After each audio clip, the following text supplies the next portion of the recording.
Information fueled, opinion driven. This is the Matt Murphy Show on Super Talk 99.7.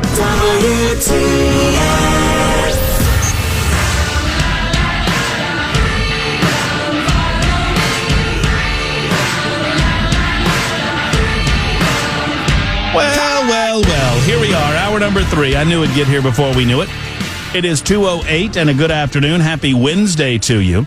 Join us online. Anywhere you stream news or information, music, podcast, you can stream Supertalk 99.7 WTN and carry us wherever you go on your smartphone technology, etc. You can also find us on your radio dial, 99.7 FM. If you're a masochist in the listening audience and you want to see what all of this looks like, I don't recommend it, but there it is. Supertalk TV, YouTube, Facebook, Twitter, Twitch. If you go over there and do that, go ahead and like and subscribe and do the whole thumbs up thing. We would appreciate that. Big announcement earlier today. I have two guests to get to, but I have to do the announcement, the reset.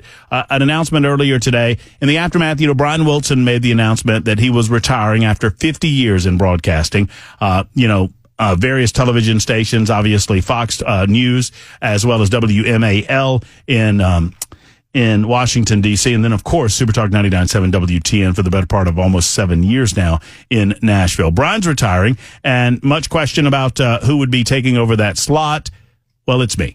From 3 until 7, I'll be here starting on January 2nd, actually a little bit before that. I'm honored. I'm immensely, insanely grateful, insanely honored, and insanely excited about getting things started in the afternoon hours from 3 until 7. Chad Benson taking over for me. Cameron Smith will not be taking over for me, but he will hopefully still make his weekly appearances on the Matt Murphy Show when it shifts to afternoons. I'm still a little bitter that my idea of Treasure Trolls with Matt and Cam was vetoed by Cumulus in favor of you taking over. But no, it's seriously, man, that's exciting. That's fair. And it'll be fun. We'll have a good time. I just need you to get here a little bit later in the afternoon. That seems reasonable. Once a week at least. Yeah.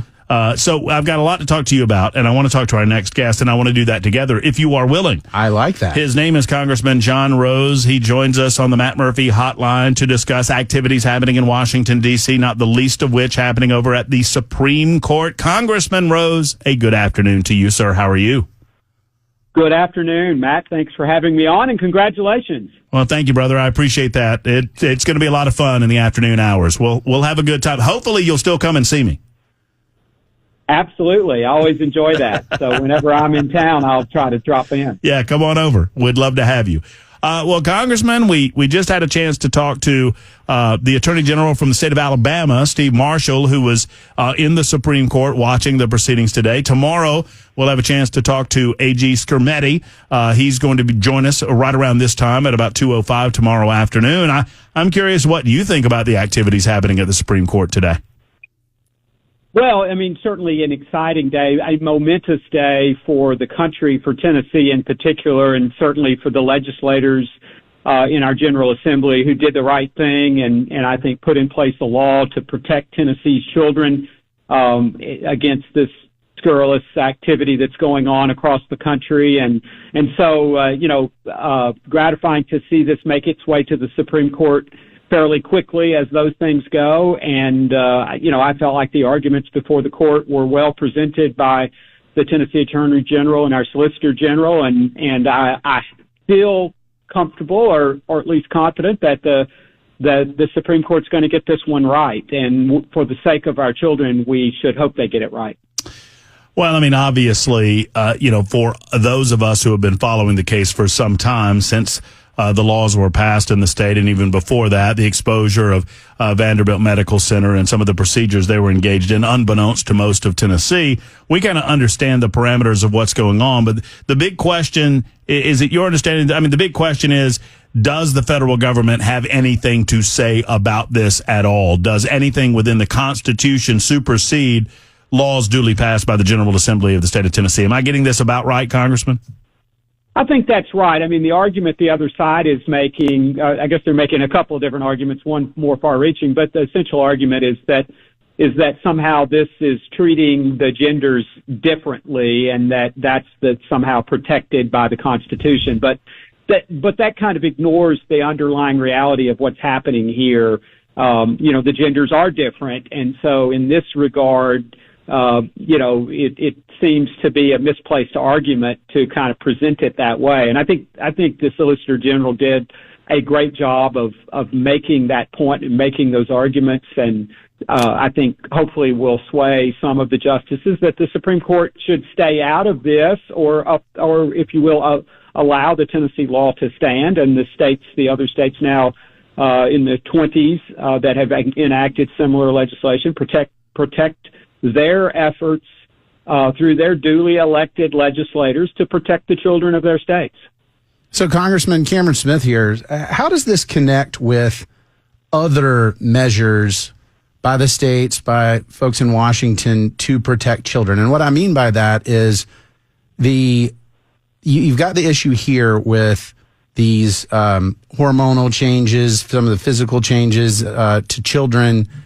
How does that translate to something like, for example, pornography access, other things that may not have the specific physical impacts, but have, demonstrable mental, developmental impacts on children, and where the state's authority runs against the Constitution? Does this connect it at all? Or are those two separate things? Or is this the type of thing that legislators can say, you know what, we're going to protect kids from these type of invasive surgeries and procedures.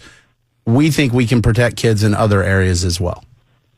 Well, I certainly am sympathetic to protecting children generally, and we do that in a number of ways. I mean, we don't allow them to drink. We don't allow them to use tobacco products and other drugs that, might be used recreationally by adults. And so, there is an area there where we have the courts have historically allowed the legislature to protect young people and protect the prerogative of parents to make decisions for their children, which I think is very important and certainly in step with Tennessee values. I think this issue is, in some ways a little bit novel, because the procedures that we're talking about, the invasive treatments here, they are never successful.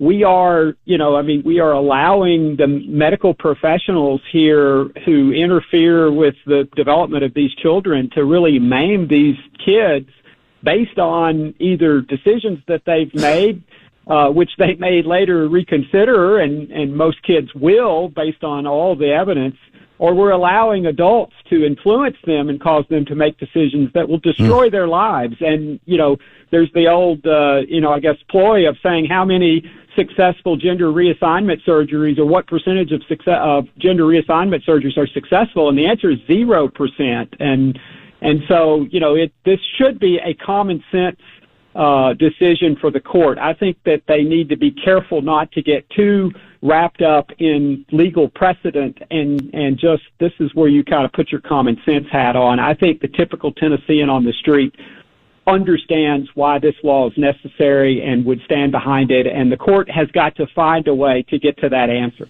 And I try to remind our listening audience anytime we talk about this, Congressman, and I don't want to put words in your mouth, so I'll ask it as a question.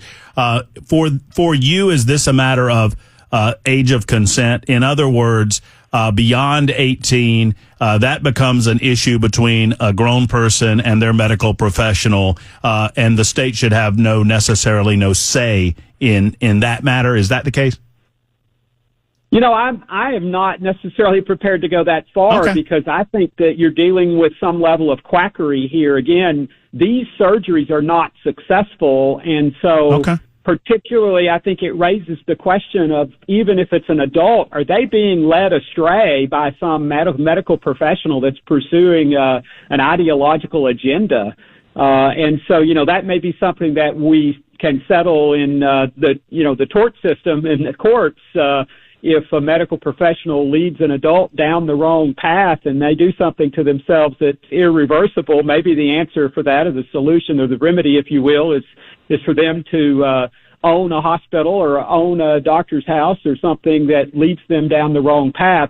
Whether the legislature should intervene there and make that illegal, I think, is another question, though we oftentimes do protect adults from bad decisions, bad outcomes, bad procedures. And so, I think that's a question that we that we should let the legislature grapple with and the voters decide in terms of who they send to represent them. No, it's a fair answer, and it's a debatable point, and one that perhaps merits a further conversation, Congressman. I appreciate the response to it. While we have you in the next couple of minutes, I'm curious. I understand that it's the United States Senate that has to consider many of these appointments, but obviously this is on your radar screen, Congressman.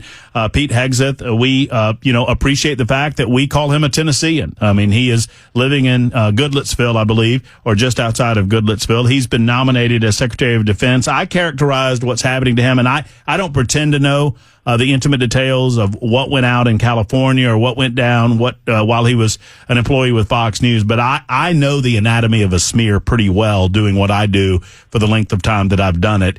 And it feels as if the media has the proverbial long knives out against Pete Hegseth.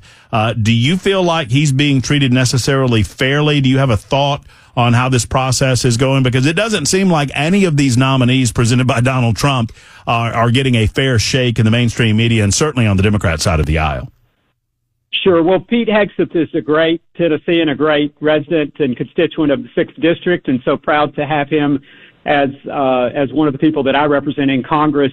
And I think the Secretary-designate, as he is, deserves every fair consideration here. I think we know what President Trump is trying to do, which is to return the Department of Defense to its vital mission of protecting this country and defending freedom and democracy around the world. And so I think he's a very, very strong, credible pick to be that leader, to get the Defense Department in shape. And I think what's being done to him is very Kavanaugh-esque by the media, and they sense that there may be weakness there. We know they're going to exploit every attempt to try to foil the president's intention to reform the Defense Department and get the Defense Department back on track of doing its core function and away from all the woke, ideological pursuits that we've seen happen under the Biden administration. So I fully support Pete Hegseth, and I think he will make a fine Secretary of Defense. Well, and I believe I've used this analogy quite a bit over the last several weeks with regard to some of these nominees. I mean, it's my antelope theory, right? I mean, if you're on the Sahara or if you're on safari, I should say, and you see a pride of lions, I mean, they'll go after the nearest antelope. They get that antelope, they eat that antelope, then they go for another antelope. It's not as if they're going to stop because they have the one. They'll go on to the next thing. Their goal is the kill, not necessarily whatever veracity they claim is in some of the charges against him. That's right. And Secretary-designate Hegseth was just before the Republican Study Committee earlier today and did a fantastic job. Very intelligent, very capable. I think he understands the mission that he's been dispatched to accomplish, and I think we need to rally around and support this nominee. Boy, the 119th will be here before you know it. It's like a month away. I know you're excited, John. We're excited what you guys are able to accomplish with Donald Trump taking the oath on January 20th and beginning the new Congress in the new year. Thank you for spending a little time with us, John. Thank you. It's an honor and privilege to represent the great people of Tennessee in the U.S. House. All right, take care. There's John Rose, Congressman of the 6th Congressional District, joining us for a few moments. We'll reflect on that in just a second. And I thought it was interesting, something he said. He's not willing to go. I'm more perhaps of a libertarian when it comes to this philosophy, and he's more of a conservative approach. I'm curious where you are in his answer regarding adults attempting gender reassignment surgery. It's 21 after the hour on Super Talk 99.7 WTN.